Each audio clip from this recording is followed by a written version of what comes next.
right, I think we'll go ahead and admit a few more people. If you're just joining us, go ahead and please put where you're joining us from in the chat, as well as any questions. Excited to kind of move forward today.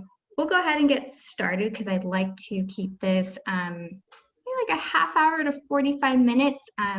We all get Zoom fatigue, right? And we got things to do, right? And decompress from maybe a long day.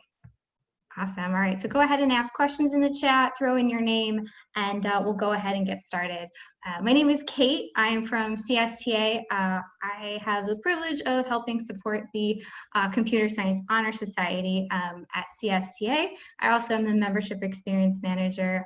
So helping essentially CS teachers and members of our association kind of get the resources they need, and it's been really great. I've been part of the association since October, and previous to that, Rotary International and Red Cross and some other associations. So we're going to go ahead and get started. Don't worry, I'm going to go ahead and record this and share the slide deck after. So if it's too much information, please note, we'll make sure that you get it all later. Okay.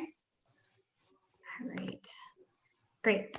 So I introduced myself, but I also have the privilege of working with a couple other people on our team, as well as introducing a couple different great panelists this evening.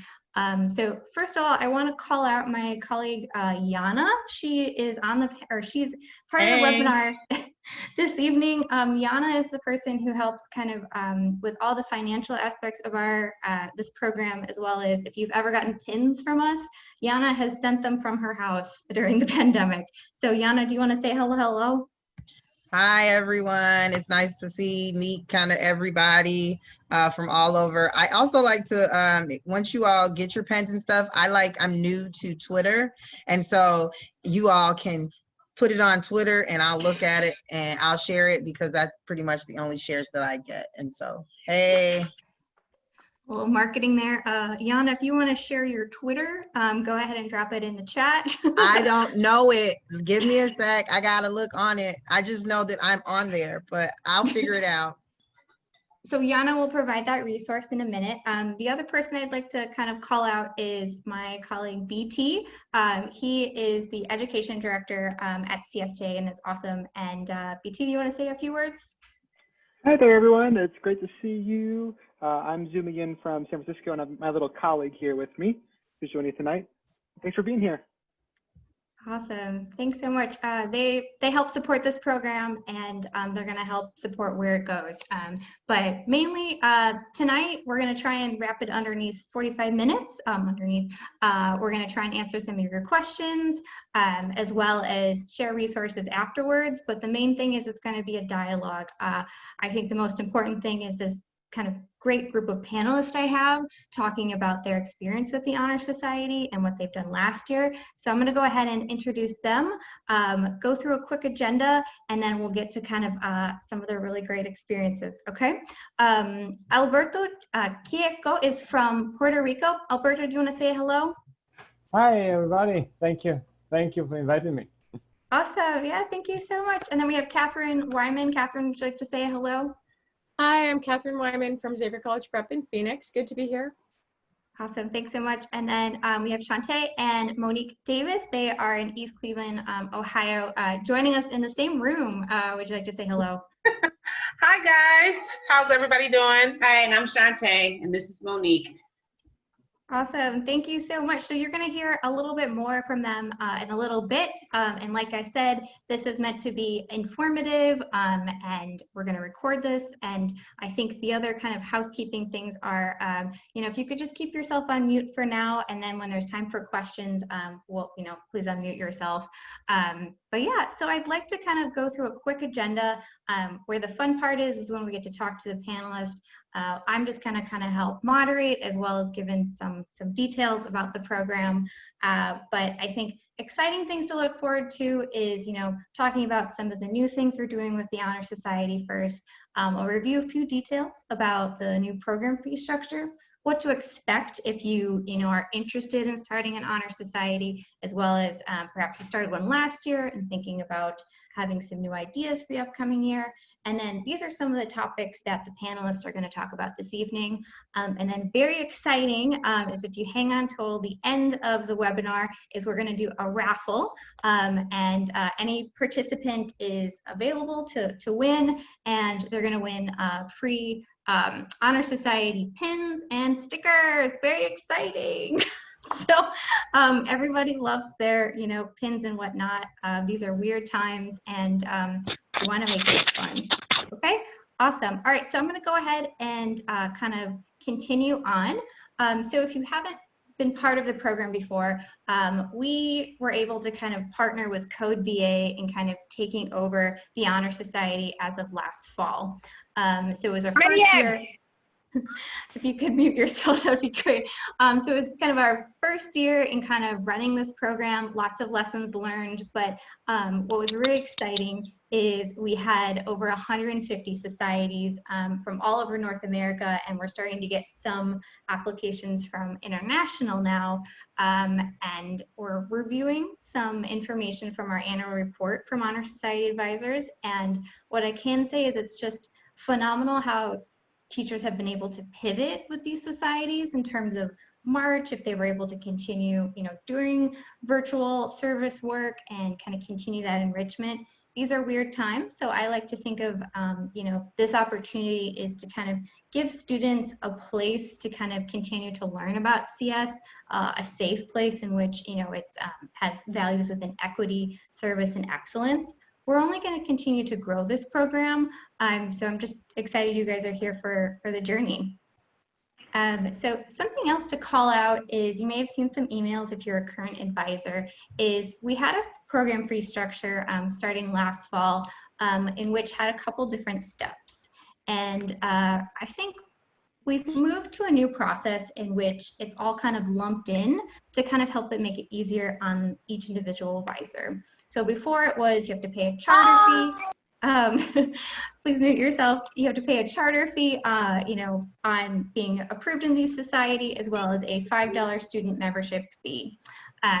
What we've moved to is a structure, and I'll go ahead and move this a little bit, is we moved to a structure where it's actually, depending on how many students you have, it's a little bit less, and it's just one-time fee. And then if you want to buy pins and cords towards the end of the year, that's, your decision. But this is really meant to help, make it a little bit easier for everybody. And again, if you could mute yourself, that'd be great. I think they're on a phone, so I don't think they can mute themselves. So if you just want to click mute everybody. I really appreciate that. Thank you. I'll see if I can find a phone, and perhaps that will take care of that. Thanks for everybody's patience. Yes, there we go.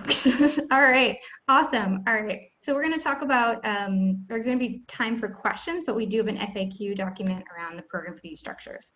Awesome. All right, so moving along is, if you're new or if you're a current advisor, this will be familiar for you, is this is it's probably too American, but like the nuts and bolts, the kind of the meat and potatoes of how the society is built and what to expect. I tried to break it down in easy steps. We ask that all advisors become a CSHS Plus member. What that means is it's just a type of membership. It's $50 US per a year, and that helps supports our equity work. And then the next steps include applying to start an Honor Society advisor. It's pretty simple application, but we ask you to think about, equitable recruitment goals in terms that are service oriented. Next thing to think about is thinking about recruiting students and how you're going to do that at your school in an equitable way. And so I think we'll talk to panelists in a little bit about how they did it and what that looks like perhaps moving forward. But it's kind of a space to be creative and definitely challenged during these times. Next step, which hopefully we'll have set up next month with the new program fee structure, is paying program fees so that you're official and chartered and you don't have to worry about kind of any outstanding balances with us. Next thing is reviewing bylaws. And again, I'll share out this slide deck as well as resources. So these are hyperlinked, but I'll share them. But we provide kind of a general bylaw in which you can kind of change out language and make it as needed for your school as possible, right? It's a flexible structure, and it's kind of like a good template. And then moving forward is thinking about the cadence of your meetings as well as the goal. And then holding an induction ceremony. You know, we're in the middle of a pandemic, so this feels a little bit interesting, but I think we're going to talk to Catherine, one of the panelists, in a little bit about how they're doing an induction during these times, and what it means to the students to have a space to feel celebrated and accepted into an honor program. And then moving forward is planning service projects. I would say this is the main focus of honor societies, is thinking about not only students excelling in you know, their understanding of computer science education, but moving forward is how can I give back to my community, right? How can I support other students that perhaps don't have access to computer science? And we'll talk about a few ideas moving forward for that. And then lastly, I'd like to point out is something that's important is celebrating students at the end of the year and making sure that they feel you know, honored for their work, as well as they can see those achievements. Awesome. So another quick slide is what to expect from CSTA. So we help support this Honor Society program. So moving forward, like I said, this is our second year of kind of supporting it and growing it. There's only better things to come. And so currently we provide templates and some marketing material, pins and cord fulfillment.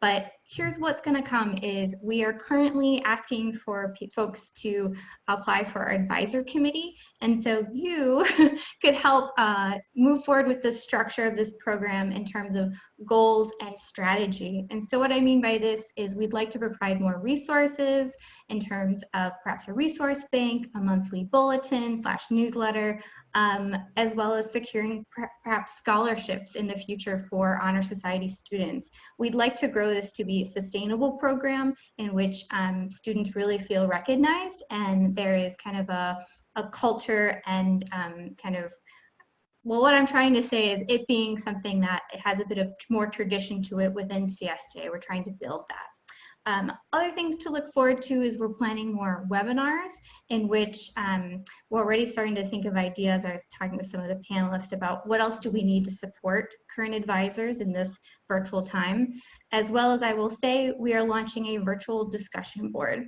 There's currently a discussion board for Honor Society advisors. However, it's not that easy to navigate. The microsite isn't super easy to navigate. I'm very transparent about that. But what's nice is we're moving towards something where you just log in to CSTA, you're able to navigate a discussion board and talk with other advisors and see all the resources in one place. Less clicks, easy to navigate. That's where we're going. So on that, I will continue. Is now we get to talk to really the fun part of this is, so the structure of this webinar is going to be, we're going to talk about some of the overall themes of an honor society, and then each panelist is kind of going to talk a little bit more about it. And so we're talking about right now is the goals of each individual honor society in terms of how many meetings they're having, and then throughout the year. These are questions that are asked on the application. And so I love it right now if the panelists go ahead and unmute yourselves, reveal yourselves, and we're going to talk about kind of their expertise and experience. So we're just going to go in order, and then after a couple slides, we'll have time for questions. Okay. Alberto, thank you for joining us from Puerto Rico. Would you like to start us off with some of your experience for planning goals? Yeah, absolutely. Thank you. So, well, one thing is, I mean, you're all seeing this, well, the people that are logged in on the computer can see the slides.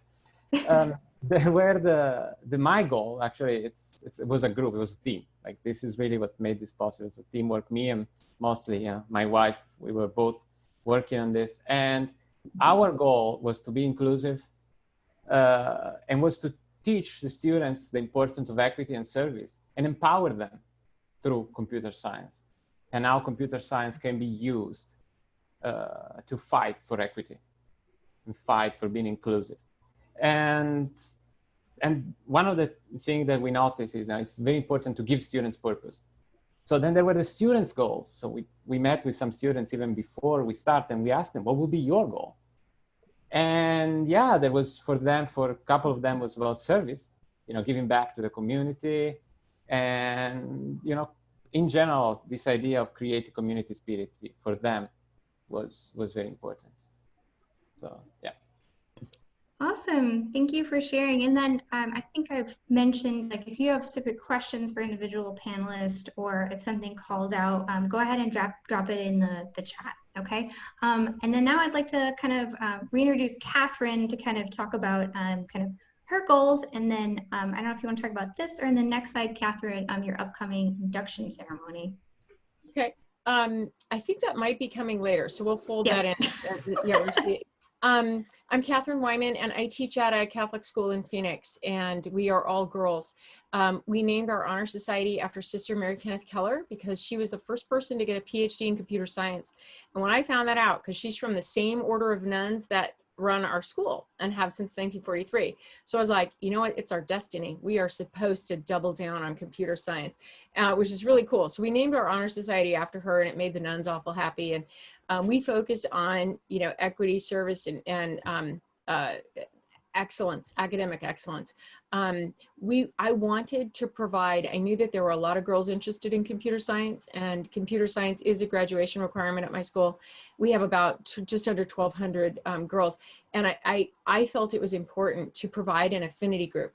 We had an honor society for a Thespian honor society and French honor society and Spanish honor society and all these other things. Why not computer science? So we also, it gives us a way to be of service through computer science. We've got a lot of service opportunities with girls tutoring other girls, girls reaching out to middle school girls to help them in tech and so forth, and excellence. We want to raise the bar in our computer science scholarship. And this past year, our first year with Computer Science Honor Society, we had our best AP scores ever. So, and that was during a pandemic. So we're pretty happy with everything that Computer Science Honor Society lets us do.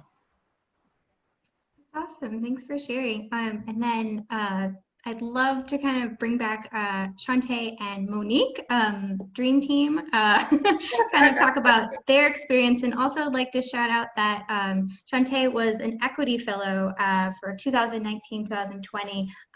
Amazing fellowship program. We're selecting individuals now for our fellowship this year, but if you have more questions, go ahead and drop them in the chat or to me later. Would you like to kind of talk about your kind of goals for your meetings and things like that? Well, our biggest thing was inclusion as well. Our school is, if anybody's about anything about East Cleveland, we are the poorest. We have we're the poorest city in the state of Ohio, and I think we're number 2 From the number 2 poorest in the entire in the nation. So that's a big barrier concern for us. So our biggest thing was, like Catherine was saying, there's other honor societies. We only had one honor society, which was the National Honor Society.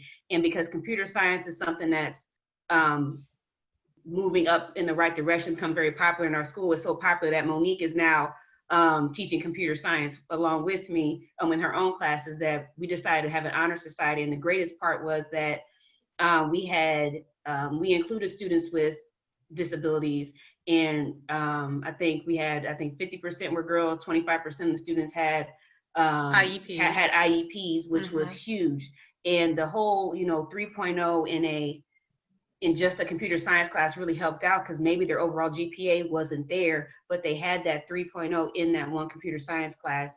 And the students, got t-shirts, and they did community service projects. And just this past 2 weeks, they actually, we had a few of the kids come in and actually help upgrade over 500 Chromebooks for the entire district, because we only have one IT guy, and we had to upgrade 1,600 computers. So they actually helped with the installation and updating of operating systems, as well as, doing some hardware things as well with the Chromebooks. So, and just being in the Honor Society, when they graduated, they had cords, and some kids, that's all they had were the cords, because they're not used to being, they're not used to being recognized for their academics. They're always, some of our kids are recognized for having poor behavior. So that made them feel good walking across the stage with those cords, knowing that, they can be recognized and they're just as good as a student that has a 3.8 GPA. So that was probably our biggest accomplishment. And the other one was, as far as like student goals, as Alberto was talking about, our students established criteria for maintaining membership was that they had to maintain a certain GPA. And if they didn't have that, then they had to go on academic probation, and the secretary was in charge of that. So they came up with those rules, not us. And we thought that was great because they cared that much about being in the CS Honor Society. And they also created a social media platform where they created an office and someone was just in charge of publicizing what they were doing as an honor society. Yeah, which was great. Wow, that's awesome. I want to know more. Like, that's really great. And I sometimes when you're kind of helping manage a program, I get to hear little bits of kind of what's happening. So this is really great and educational for myself and staff as well. So thank you for sharing. So again, this is kind of talking about how people kind of navigated their goals and what their goals were for students. And I think what we see as successful is when you kind of have some students that are very driven to say, hey, I want to be a part of this. And then organically things start to grow. You're not going to have 60 kids overnight involved. And I think it's kind of starting to foster that passion. So we're going to go ahead and kind of move on to make sure we keep on track. I think this is kind of a really interesting thing to talk about is recruitment strategies. When we think of recruitment as like maybe flyers on a school hallway, but I think in CS we have to be strategic in who we invite to meetings and making sure that we're being fair and equitable. And so I'd love the perspective, again, from all the panelists and kind of see where the conversation goes is, Alberto, do you want to talk about kind of how you kind of started and like what your recruitment strategies were and maybe what worked and what didn't? Yeah, absolutely. So first of all, as I mentioned, was recruitment, it's all about teamwork. So it was teamwork with, with my wife, helping, talking with students, but it was also about the students. So we picked the students that we knew were most interested and we told them, recruit, go around, because it's different when it comes from a teacher versus when it comes from a peer. So I would say the heavy lifting of recruiting was done by students. We also have events.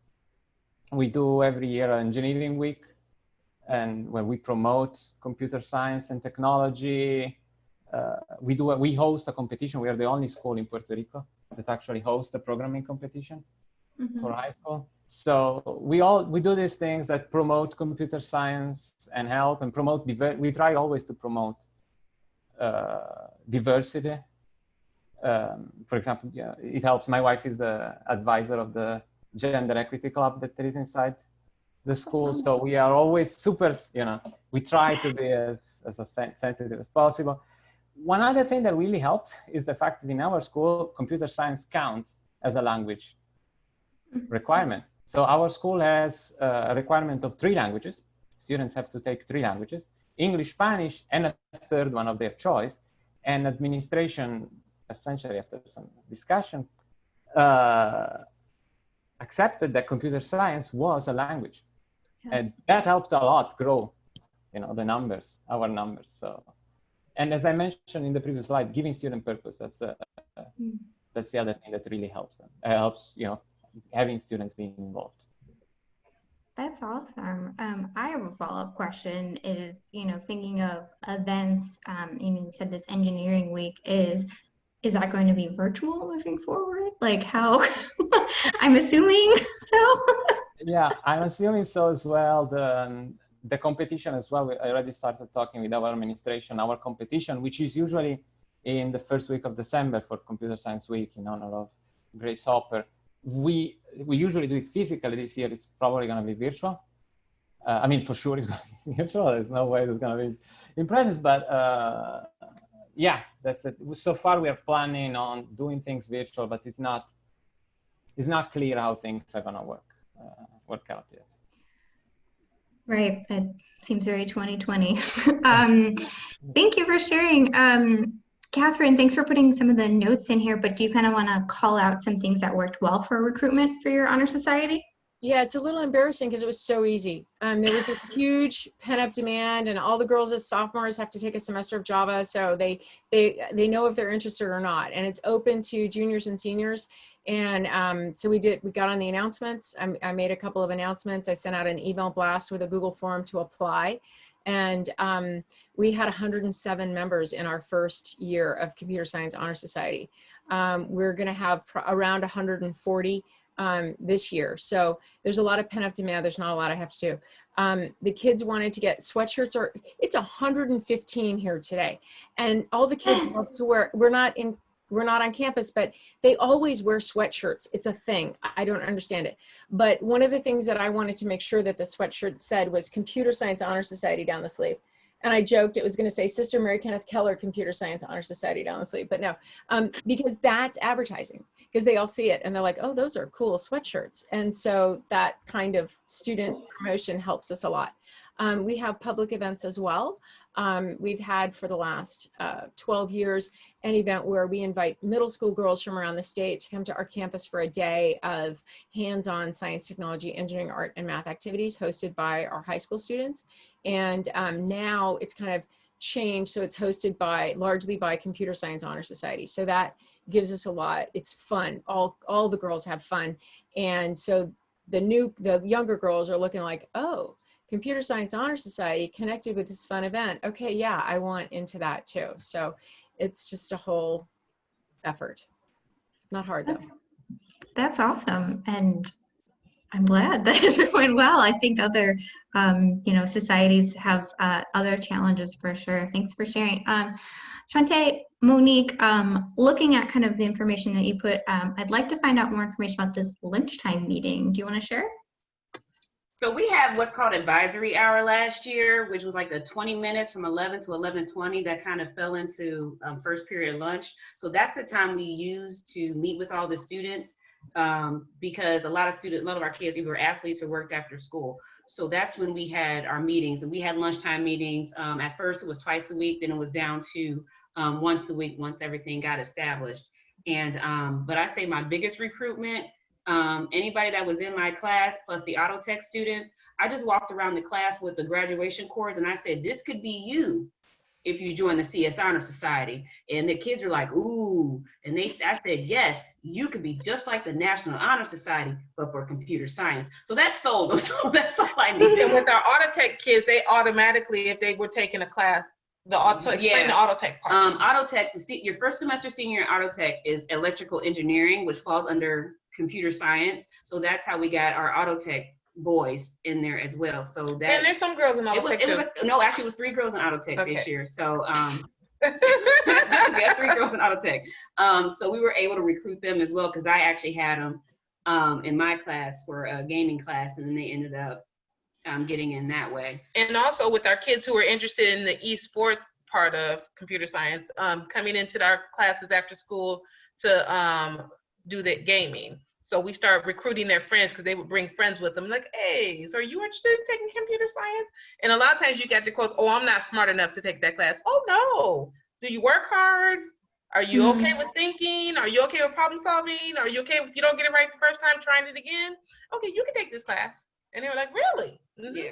So yeah, and we have all kinds of kids. We have band members, we have athletes, we have kids in career tech that have taken computer science. So we have a mixed bag of tricks. And we are a big proponent of CS for all. So we have students with intellectual disabilities, students with visual impairments. It just, who's ever interested and willing, we take them all. And our biggest strategy is that one of our young ladies, Shayla, anybody was at my CSTA. At CSTA, you all met her. She has like 3,000 followers on IG, so she's our social media person. So we created the CSTA. When we created the CS, our Honor Society IG, she's the head person. So once they knew she was that person, she ended up her followers ended up jumping on there. So that's how we did a lot of advertising too, because she's our person that advertises. We don't advertise, she does. Yeah. 3,000. Yeah. Wow. I want to move her. She has her own business now, so she has more. So yeah. Wow, that's great. I'm just processing that. Awesome. So it sounds like really kind of thinking about, and the pandemic where we're in, like different types of recruitment strategies, is being creative, is, advertising it on Instagram. We're seeing different honor societies kind of pop up on Instagram, as well as different types of social media with STA or CSTA. We're seeing all sorts of different kind of creative ways, as well as something interesting that I'd like to share is that some CS students have reached out to me that don't have computer science at their school, are wondering, how can I get connected? How can I find an honor society that's maybe virtual? So kind of some ideas and possibilities out there. But yeah, thank you so much for sharing. I think we have one more, we have this slide, and then we have time for questions. And so I think something to check in about is kind of the meeting frequency. Obviously things kind of shifted within the spring of what's feasible and what's not, but I think kind of thinking about what's working, what isn't, are you taking attendance, things like that is some of the logistical things that are sometimes hard to set. I'd like to talk about. Alberto, do you want to kind of talk about what kind of worked for you, and then that shift in the spring, like what kind of happened, obviously? Oh, do you want to unmute yourself? Yeah, no, I can. My internet went off. Oh, so, no. Yeah. Okay. So yeah, about the meeting. Well, yeah, as you mentioned, there was a difference clearly before and after. Before, we would meet during snack. We had an actual period assigned by the school, but usually kids, a good half of our kids, and had other activities. There were like Thespian Honor Society, French Honor Society. So we ended up taking a snack in which no one had any other conflicts, and that room. When we would meet, and we would meet weekly. That was the. After, we had some virtual meetings through Google Meet, but we only met a couple of times. Mm-hmm. The majority of the communications were through a WhatsApp chat that we created. So we were mostly just, chatting there. Nice. Great. Thanks for sharing. I guess just kind of a quick check-in is like, do you think you'll continue to do kind of like the Google meetup and WhatsApp chat for, moving into the fall? Yeah, no, definitely. The chat worked really well with the students, more than Google. I set up a Google Classroom, but they were not as active there. So the WhatsApp chat is what worked best with the students. So I'm definitely gonna still do it. Yeah, I don't know exactly. That's, looking ahead, like one of the questions is, what are the challenges? Yeah, I see that that organization of the meeting now virtually, I see that as a challenge. Definitely. And I think we're all navigating and figuring out what works and what doesn't. Yeah, thanks for sharing. Catherine, thanks for kind of providing a bit more information, but do you want to kind of talk about what changed and worked for you? Yeah, we meet quarterly, so we only had one meeting left when we went on shutdown or whatever. And so we had our last meeting via Zoom, which is great because we got to have a really cool guest speaker from Snapchat. But we are going to have our induction online on Zoom next week. And hopefully, we're flying without a net. Hopefully it'll be a dignified affair. And and we're going to, we have a little speech at the beginning. It's Catholic school. We start with a prayer, and we're going to read each kid's name and have them in a slideshow. So not walking across the stage, but they get their seconds on the screen. And the pins are really big. I thought we won't order pins because we can't give them out. And the kids are like, Mrs. Wyman, you've got to have the pins. So we're ordering the pins. We don't know how we'll distribute them yet. What else? My predisposition was to cancel our events. So we had this Girls Have It camp coming up, which is where we invite middle school girls to camp in June, and they get hosted by our CSHS girls. And I was going to cancel it because we can't have them come to campus. And the girls are like, no, why don't we have it online? So following their lead, we had it online. We reached 3 times as many girls as we would have if they were on campus. We had more CSHS girls engaged. We do a new student technology orientation. We took it online this year. It was much more successful than anything we've done on campus. So following the lead of the girls who are like, let's figure it out. We've adjusted pretty well, I think. That's awesome. Just rocking it. I love it. Thanks, Catherine. Awesome. And then perspective from Shantae and Monique, I'm looking at some of your notes. I don't know what the Remind app is, but if you kind of want to talk about what worked for you guys. Well, like we said before, advisory time during school, sometimes after school, meeting twice a month, Zoom meetings. But Remind app is basically like a text messaging app where you send messages out. They don't have to have your number. You don't have to have theirs. They sign up through the app. And so you can send out messages and they can receive and send messages back. And then all messages are recorded. So it's more of I do it for safety precautions and, just. Everybody doesn't have to have your phone number. Yeah. So they don't have my personal number and I protect myself. So, just in case everything, I can download all conversations. So that's why I like the Remind app. So that's where we send out messages and students can contact us. So, when COVID hit, everybody got stressed. So we were going to have a virtual spring. It didn't happen because we were stressed out, trying to get stuff. And then the AP exam stressed me out. So, so because of that, we didn't really do anything. We kind of, fell off with, having a virtual induction. But the goal this year, now that we heard Catherine, we're going to have one. Definitely. Thank you. Yes. We're doing what we can. Awesome. Thank you for sharing. Okay. So what I'd like to do now, checking in on time, is to kind of break and kind of open it up for questions. I know people have been answering things within the chat, but if you have a question and you'd like to ask one of the panelists or staff member, let's see, don't want it to be chaos, but if you want to unmute yourself and ask a question, that would be awesome. And hopefully we'll figure out logistics of that. So if anyone has a question, if they want to do it in the chat, or if they'd like to kind of verbally ask it, now is the time. We're going to spend a couple minutes making sure we get questions answered. I would love to know what anyone's plan. This is Linda Rowe from Nebraska. I was curious what people's plans or thoughts were for Hour of Code. We're currently 50-50 back at school, so I see half of my students live and then Zoom the other half at the same time synchronously. And so I'm not 100% sure what our requirements or what we're going to be able to do come Hour of Code in December, but curious if anyone had thoughts or had brainstormed on that at all. We usually ran a big event around that, so just trying to come up with a secondary plan. So any ideas would be great. That is a great question. That's a great question.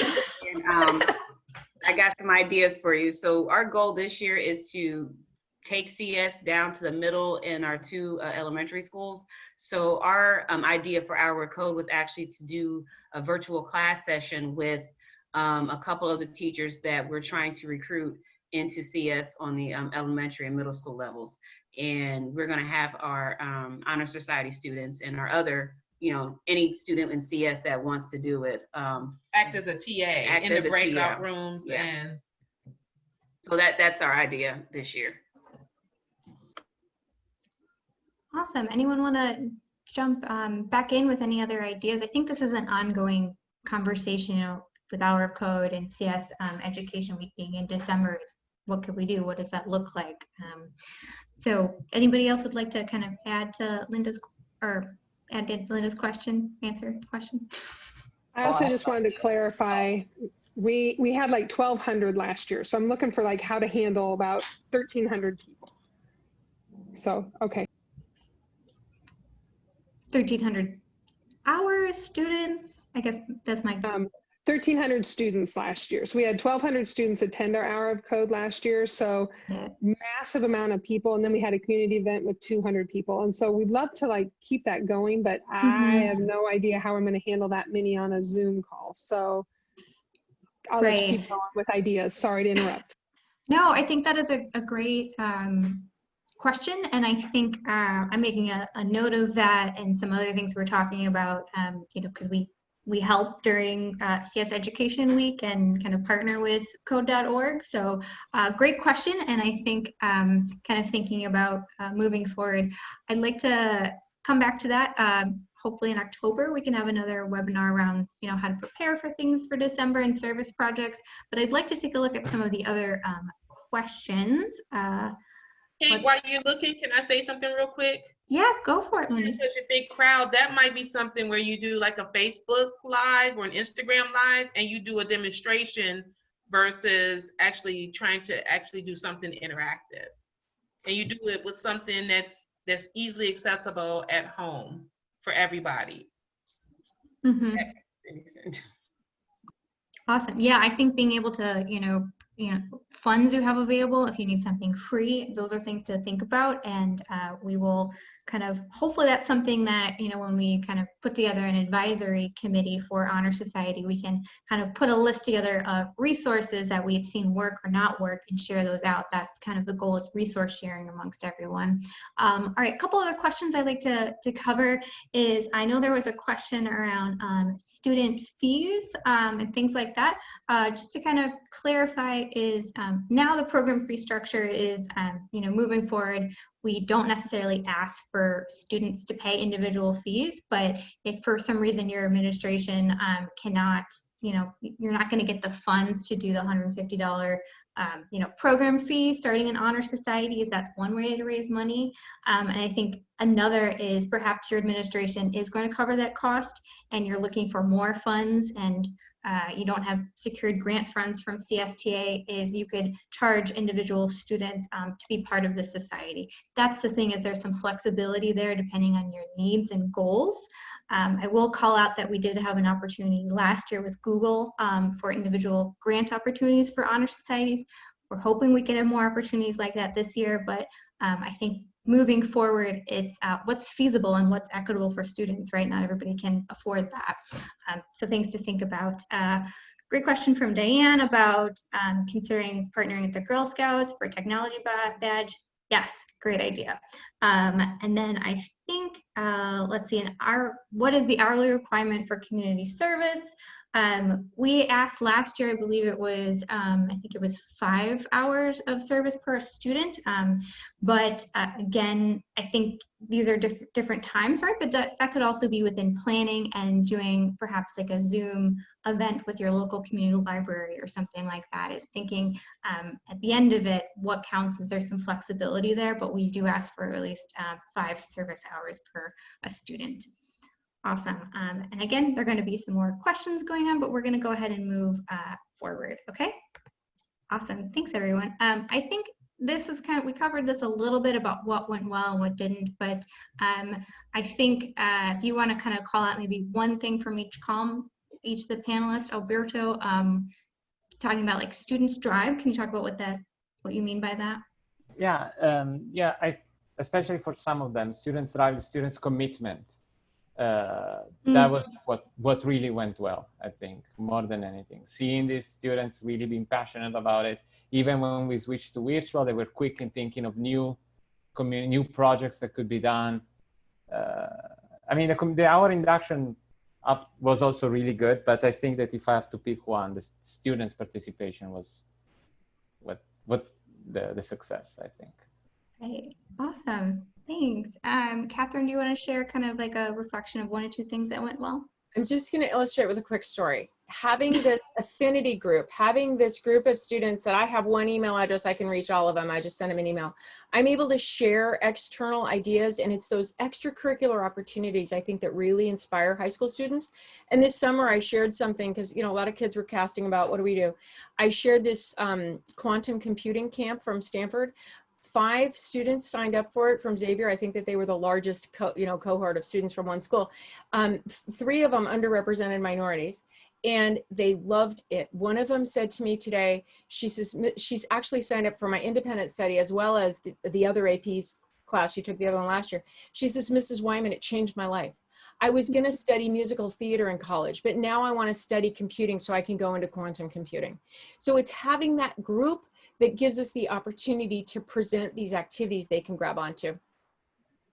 So it's good. I recommend everybody get a CSHS. Awesome, thanks for sharing. And then kind of turning it back over to East Cleveland, is some things that went well. Would you like to share?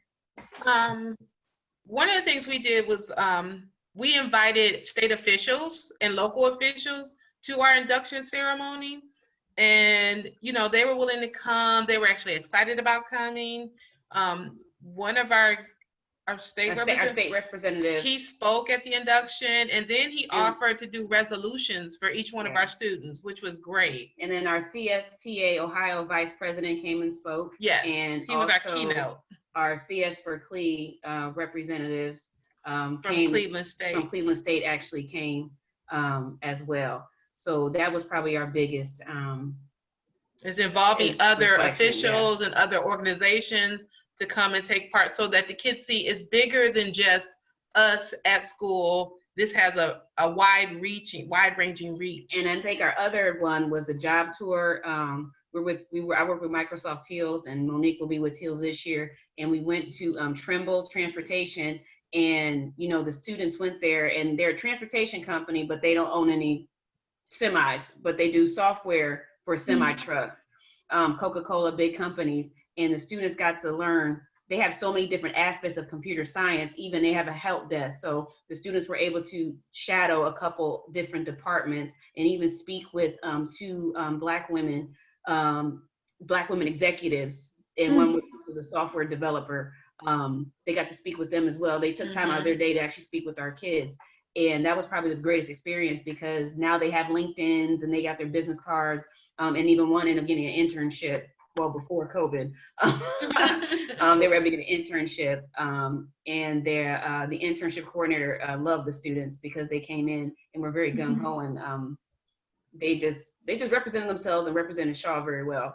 And I think that was like our biggest part, because the kids talked about that for 2-3 weeks after. So I think that was our biggest accomplishment that went well. Yes. Oh my gosh, that's awesome. I love the idea of kind of reaching out to local representatives to like kind of speak, at this virtual like induction, and that's awesome. This is really great to hear, and I think I'm already starting to think of ideas and resources that we can share out to everyone. Really appreciate it. And if they can't attend, if you can get them to pre-record something so that you can play it, since you're doing it virtually.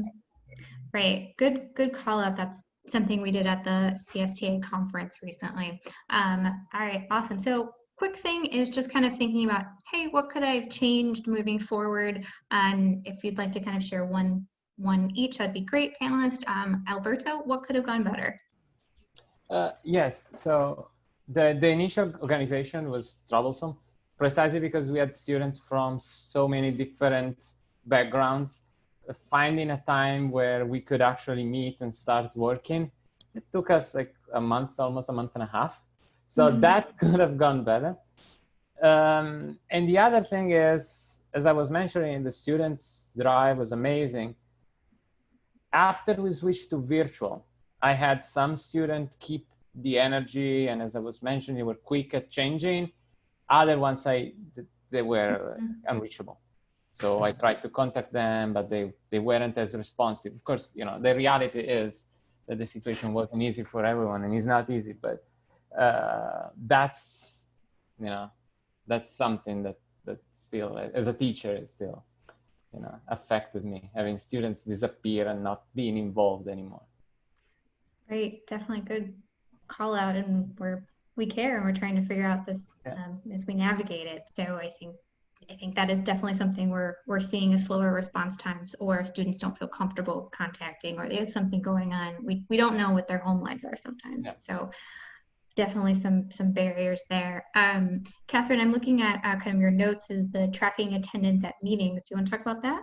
Yeah, it's difficult with so many students. We had 107 members last year, and so keeping track of who was there and who wasn't. And we tried a few different apps. There's something called You Here that we tried, and it didn't really work very well. So this year we were planning on going back to paper sign-in sheets that they use for NHS, just because the You Here was such a mess. And that's not one of my core strengths. I don't do well with tracking those little types of bits of things, but we have a co-moderator this year. It's funny, Alberto's wife is working with him on this. My husband's going to be the co-moderator this year, and he's promised to figure out the attendance and the tracking of volunteer hours, because we charge them. If there's only 4 meetings a year, and if they miss a meeting, they owe us 5 volunteer hours. So they can only miss 2, and then they're out. Then we kick them out. Wow. So yeah, so that's why it's important that we track. Right, it's an interesting for sure structure, and I could see students being like, no, I need to attend, and hopefully being excited about doing service.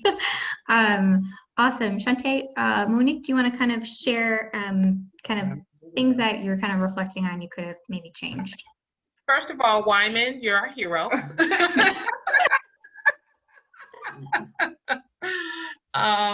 Let's see, what do we want to be? One of the things we said for tracking, do a Google form. You can put the link in the chat, and that way the people are there, they fill it out because they were there to see it and do it, and then you track the email addresses. So that's one way, because you can do it in a spreadsheet, then you have it forever. Okay, that was my part to that. Okay, so what could have gone better was how we conducted our meetings. We kind of flew off the seat of our pants, and we kind of walked in not prepared a lot of the times. And then we spent a lot of time socializing because we're catching up with everybody. Oh, what are you doing? How's everything? And then it's like, so we got lost in the nuts and bolts of things. Yeah, so we need to do better at having a structured meeting. Yeah, because if you can't tell, we're social with each other and our kids. Yeah. Awesome. Great reflection. Thank you. Awesome. So I think we've kind of talked about the different ways. This is more maybe like a resource slide is, you know, our panelists shared different ways that they've communicated with their students and, you know, kind of what worked well, what didn't work well. I mean, I'm learning new resources here, but I think maybe this is something we can kind of collect and maybe link for everybody and maybe a future follow-up. I could see us having a need to do another webinar in October and thinking about, you know, what is working for service hours, what isn't, what is something that's been really great, and maybe you've partnered with a local tech company that has helped sponsor you. Those are things that we're thinking about and we want to help support you on. So yeah, thank you for sharing this. I think we're going to go ahead and kind of share this slide kind of with a follow-up here.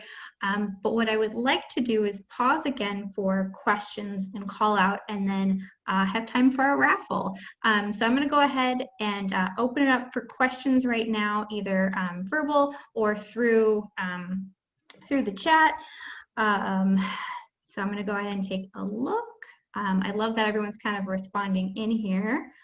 Are there any questions that we did not kind of cover? I know we talked about quite a bit and tried to keep it under 45, but you know, we do our best here. Hello, I had a question. My name is Atia Connery. I am new to CHS, to Honor Society this year. And I'm just wondering, was there like only a certain age in terms of the students being part of the society? Was it only juniors and seniors? Is a freshman eligible to join the Honor Society? Did you have any restrictions regarding that?